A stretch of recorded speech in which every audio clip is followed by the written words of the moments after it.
ಧಾರವಾಡದಲ್ಲಿ ಸಿಕ್ತು 18 ಕೋಟಿ ಕಂತೆ ನೋಟು. ಹಣದ ರಾಶಿ ನೋಡಿ ಅಧಿಕಾರಿಗಳೇ ಶಾಕ್. ಅಕ್ರಮ ಮದ್ಯ ಹುಡುಕಿ ಹೋದವರಿಗೆ ಸಿಕ್ತು ಹಣ.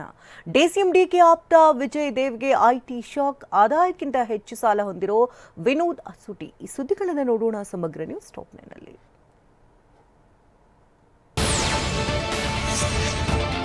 ಲೋಕಸಭೆ ಹೊತ್ತಲ್ಲಿ ಧಾರವಾಡದಲ್ಲಿ ಚುನಾವಣಾ ಕ್ಷಿಪ್ರ ಕಾರ್ಯಪಡೆ ದಾಳಿ ನಡೆಸಿ 18 ಕೋಟಿ ಹಣವನ್ನ ಸೀಸ್ ಮಾಡಿದೆ. ದಾಸನಕೊಪ್ಪ ಸರ್ಕಲ್ನಿಂದ ಜರ್ಮನ್ ಆಸ್ಪತ್ರೆಗೆ ಹೋಗುವ ಮುಖ್ಯ ರಸ್ತೆಯಲ್ಲಿರೋ ಆರ್ನ ರೆಸಿಡೆನ್ಸಿ ಅಪಾರ್ಟ್ಮೆಂಟ್ನ 3ನೇ ಮಹಡಿಯಲ್ಲಿರೋ ಮನೆಯಲ್ಲಿ 18 ಕೋಟಿ ನಗದು ಸಿಕ್ಕಿದೆ. ಬಸವರಾಜ ದತ್ತನವರ್ ನಿವಾಸದಲ್ಲಿ ಕಂತೆ ನೋಟು ಪತ್ತೆಯಾಗಿದೆ. ಬಸವರಾಜ ದತ್ತನವರ್ ನಿವಾಸದಲ್ಲಿ ಅಕ್ರಮವಾಗಿ ಮದ್ಯ ಸಂಗ್ರಹಿಸಿಟ್ಟಿದ್ರು ಅಂತ ಚುನಾವಣಾ ಕ್ಷಿಪ್ರ ಕಾರ್ಯಪಡೆ ದಾಳಿ ನಡೆಸಿತ್ತು. ಆದ್ರೆ 18 ಕೋಟಿ ಸಿಕ್ಕಿದ್ದು ಪ್ರಕರಣದ ತನಿಖೆ ಆದಾಯ ತೆರಿಗೆ ಇಲಾಖೆಗೆ ಶಿಫ್ಟ್ ಆಗಿದೆ. 10 ಲಕ್ಷಕ್ಕಿಂತ ಹೆಚ್ಚು ಹಣ ಸಿಕ್ಕಿದ್ದ ಹಿನ್ನೆಲೆಯಲ್ಲಿ ಪ್ರಕರಣ ಐಟಿಗೆ ವಹಿಸಲಾಗಿದೆ.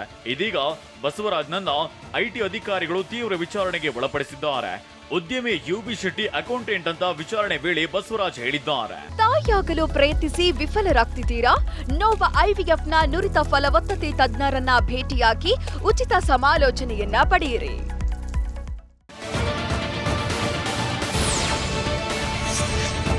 ಡಿಸಿಎಂ ಡಿಕೆ ಶಿವಕುಮಾರ್ ಆಪ್ತ ಬಳಗದಲ್ಲಿ ಗುರುತಿಸಿಕೊಂಡಿರುವ ವಿಜಯ್ ದೇವ್ಗೆ ಐಟಿ ಅಧಿಕಾರಿಗಳು ಶಾಕ್ ನೀಡಿದ್ದಾರೆ. ರಾಮನಗರ ಜಿಲ್ಲೆಯ ಕನಕಪುರ ತಾಲೂಕಿನ ಮರಳೇಬೆಕುಪ್ಪೆ ಗ್ರಾಮದಲ್ಲಿರುವ ವಿಜಯ್ ದೇವ್ ರೆಸಾರ್ಟ್ ಮೇಲೆ ಐಟಿ ಅಧಿಕಾರಿಗಳು ದಾಳಿ ನಡೆಸಿದ್ರು.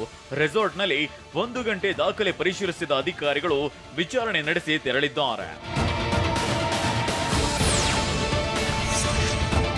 ರಿಯಲ್ ಎಸ್ಟೇಟ್ ಉದ್ಯಮಿ ವೆಂಕಟರಾಜ್ ನಿವಾಸದ ಮೇಲೂ ಐಟಿ ದಾಳಿ ನಡೆಸಿತ್ತು.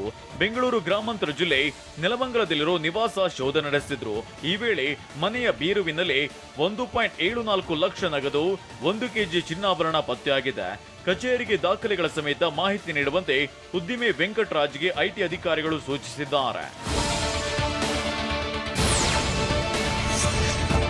ದಾಖಲೆ ಇಲ್ಲದ 2.29 ಲಕ್ಷ ಹಣವನ್ನ ಜಪ್ತಿ ಮಾಡಲಾಗಿದೆ. ಕಲಬುರಗಿ ಜಿಲ್ಲೆಯ ಚಿಂಚೋಳಿ ತಾಲೂಕಿನ ಕುಸ್ರಂಪಳ್ಳಿ ಚೆಕ್ ಪೋಸ್ಟ್ ನಲ್ಲಿ ನಗದು ಸೀಸ್ ಆಗಿದೆ.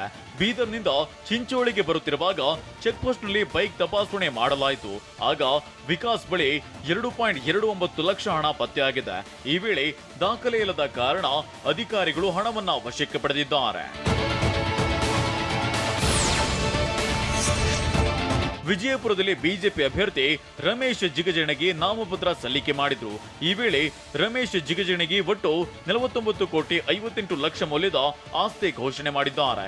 ಈ ಪೈಕಿ 24 ಕೋಟಿ 58 ಲಕ್ಷ ಮೌಲ್ಯದ ಚರಾಸ್ತಿ ಇದ್ರೆ 25 ಕೋಟಿ ಸ್ಥಿರಾಸ್ತಿ ಇದೆ ಅಂತ ವಿವರಣೆ ನೀಡಿದ್ದಾರೆ. ಕೊಪ್ಪಳದಲ್ಲಿ ಕಾಂಗ್ರೆಸ್ ಅಭ್ಯರ್ಥಿ ರಾಜಶೇಖರ್ ಹಿಟ್ನಾಳ್ ಸಹ ನಾಮಪತ್ರ ಸಲ್ಲಿಸಿದ್ದಾರೆ. ಈ ವೇಳೆ ರಾಜಶೇಖರ್ ಹಿಟ್ನಾಳ್ ಒಟ್ಟು 30 ಕೋಟಿ ಆಸ್ತಿ ವಿವರವನ್ನ ಘೋಷಿಸಿದ್ದಾರೆ. 14.17 ಕೋಟಿ ಚರಾಸ್ತಿ ಹಾಗೂ 5.43 ಕೋಟಿ ಸ್ಥಿರಾಸ್ತಿ ಹೊಂದಿರುವ ಹಿಟ್ನಾಳ್ 10 ಕೋಟಿ 88 ಲಕ್ಷ ಸಾಲ ಘೋಷಿಸಿದ್ದಾರೆ. ಇದರ ಜೊತೆಗೆ 305 ಗ್ರಾಂ ಚಿನ್ನಾಭರಣ ಇದೆಯಂತ ಮಾಹಿತಿ ನೀಡಿದ್ದಾರೆ.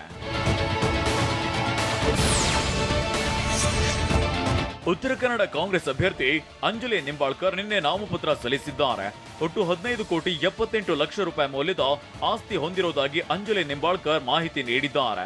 ಇದರಲ್ಲಿ 3 ಕೋಟಿ 10 ಲಕ್ಷ ಮೌಲ್ಯದ ಚರಾಸ್ತಿ, 12.68 ಕೋಟಿ ಮೌಲ್ಯದ ಸ್ಥಿರಾಸ್ತಿ ಹೊಂದಿದ್ದಾರೆ. 8 ಕೆಜಿ ಚಿನ್ನ, 5 ಕೆಜಿ ಬೆಳ್ಳಿ ಇರುವುದಾಗಿ ಮಾಹಿತಿ ನೀಡಿರೋ ಅಂಜಲಿ 91 ಲಕ್ಷ ರೂಪಾಯಿ ಸಾಲ ಇದೆಯಂತ ತಿಳಿಸಿದ್ದಾರೆ. ಜೊತೆಗೆ ಪತಿ ಹೇಮಂತ್ ನಿಂಬಾಳ್ಕರ್ 2.10 ಕೋಟಿ ಮೌಲ್ಯದ ಆಸ್ತಿ ಘೋಷಿಸಿಕೊಂಡಿದ್ದಾರೆ. ಧಾರವಾಡ ಕಾಂಗ್ರೆಸ್ ಅಭ್ಯರ್ಥಿ ವಿನೋದ್ ಅಸೂಟಿ ಕೂಡ ತಮ್ಮ ಆಸ್ತಿ ವಿವರವನ್ನ ಘೋಷಿಸಿದ್ದಾರೆ.